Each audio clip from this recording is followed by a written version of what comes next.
আমি জাতীয় প্রেস ক্লাবের সামনে থেকে আমি সেই মহান মানুষের কথা বলতে চাই। সেই মহান মানুষ ছিল শহীদ প্রেসিডেন্ট জিয়া রহমান। যদি স্বাধীনতার ঘোষণা না দিতেন তবে এই বাংলাদেশ মরুভূমি হয়ে থাকতো বন্ধুগণ। অতএব এই শহীদ প্রেসিডেন্ট জিয়া রহমানের আদর্শ করা বাংলাদেশে এবং আমাদের বিএনপির কাজে যেই কোনো বাধা হয়ে দাঁড়াবে তারই আমরা প্রতিরোধ করবো ইনশাআল্লাহ। বলেন আর এবং জানেন আমরা এই রাজপথের রিক্সা চালক, ভ্যান চালক, আমরা রাজপথে ছিলাম ইনশাআল্লাহ।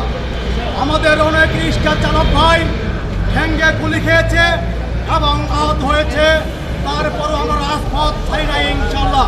কারণ এই বাংলাদেশ শহীদ রাষ্ট্রপতি জিয়া রহমানের বাংলাদেশ, এবং এই বাংলাদেশে বাঁচতে হলে শহীদ রাষ্ট্রপতি জিয়া রহমানের আদর্শে বাঁচতে হবে ইনশাআল্লাহ।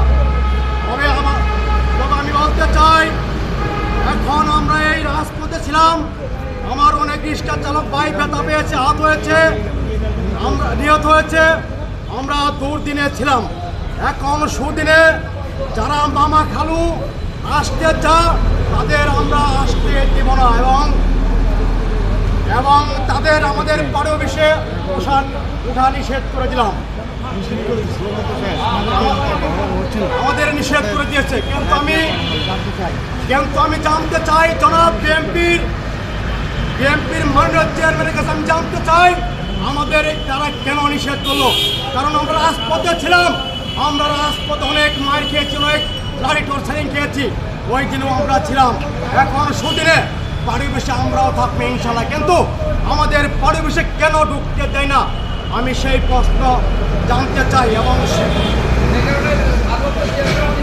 এবং সেই কারণে আমি ভারপ্রাপ্ত চেয়ারম্যান জনাব তারেক রহমানকে দৃষ্টি আকর্ষণ করছি, আপনি সেটা দেখবেন আমাদের রিক্সা চালক ভাইরা কেন সেই পরিবেশে ঢুকতে পারে না।